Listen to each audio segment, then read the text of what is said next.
సుదీర్ఘ యుద్ధాలకు భారత్ సిద్ధంగా ఉండాలి. సిడిఎస్ అంటే ఇంతకుముందు త్రివిధ దళాలు అంటే నేవీకి దాన్ని ఏమంటారు చీఫ్ అడ్మిరల్లో ఎవరు ఉంటారు, తర్వాత ఎయిర్ ఫోర్స్కి చీఫ్ మార్షల్ అని ఉంటారు, అలాగే డిఫెన్స్కి జనరల్ అని ఉంటారు. వీళ్ళు ముగ్గురికి అధినేత రాష్ట్రపతికే రిపోర్టింగ్ వీళ్ళు.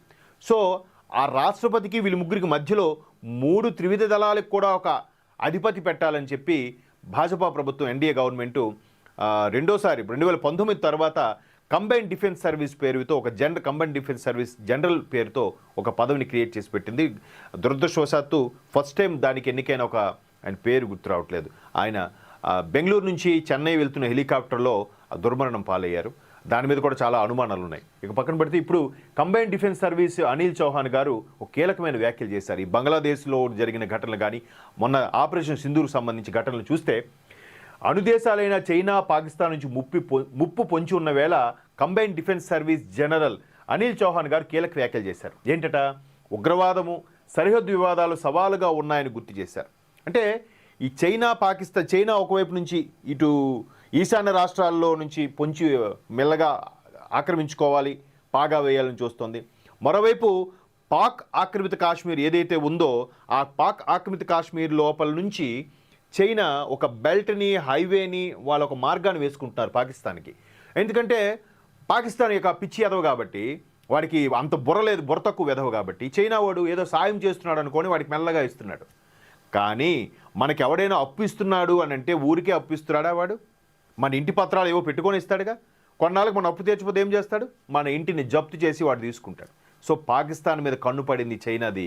మెల్లగా వాళ్ళకి సాయం చేస్తున్నట్టుగా, వాళ్ళకి రవాణాకి ఈజీ అయ్యేలాగా అన్ని ట్రాన్స్పోర్ట్ అన్నీ రెడీ చేసేసుకుంటున్నాడు. బెల్ట్ వేస్తున్నాడు, హైవే వేస్తున్నాడు, కేబులింగ్ వ్యవస్థ వేస్తున్నాడు. అన్నీ వేసి మీకు అన్నీ ఇస్తున్నా అని చెప్పి మెల్లగా పాకిస్తాన్ని కైవసం చేసుకోవడం ప్లాన్ చేస్తున్నాడు. ఈ పాకిస్తాన్ కక్కుర్తి వెదవికి అవన్నీ అర్థం కావట్లే.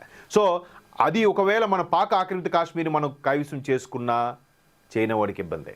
ఇటువైపు ఈశాన్య రాష్ట్రాలకు సంబంధించి కూడా అస్సాంలో గొడవలు పెట్టడానికి కూడా దాని వెనక హస్తం చైనా వాడిది ఉంటుంది. సో అలాంటి సందర్భాల్లో వాడు కూడా అనుదేశమే. ఇటుపక్క పాకిస్తాన్ కూడా పక్కింటి నుంచి అరువు తెచ్చుకున్న అనుదేశం. అది ఆడు సొంతంగా తయారు చేసింది ఏం కాదు. బట్ మొన్న ఏం చేసాం, ఎక్కడెక్కడ రియాక్టర్లు ఉన్నాయో అవి బయటికి తీసుకురాకుండా ఉండేందుకు ఆ రన్వేలను ధ్వంసం చేశారు మన వాళ్ళు ఆపరేషన్ సింధూర్ ద్వారా. మరొకసారి బంగ్లాదేశ్కి కూడా అలాంటి పోయించాలి. ఇది పోయిస్తే అన్ని అల్లరిమోకలన్నీ సెటరేట్ అయిపోతాయి.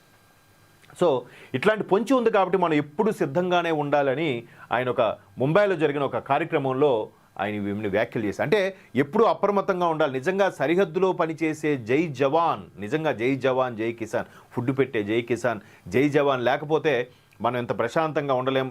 మేము ఇలాగా వార్తలు కూడా షేర్ చేయలేం.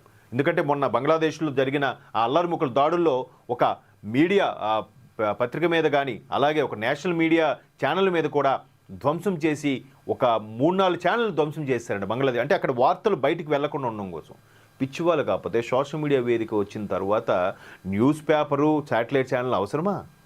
ప్రతిదీ ఫోన్ ద్వారా స్ప్రెడ్ అయిపోతుంటే అంటే అంత బుర్ర తక్కువ వెధవులు ఉన్నారు అక్కడ బంగ్లాదేశ్లో. సో ఇట్లాంటి పరిస్థితుల్లో మన చుట్టూ ఇట్లాంటి దుర్మార్గపు దేశాలు ఉన్నాయి, మనం అప్రమత్తంగా ఉండాలి అనేది ఇక్కడ combined defence service general Anil Chauhan గారి యొక్క స్టేట్మెంట్. దీన్ని చాలా తీవ్రంగానే మనం పరిగణించాలి.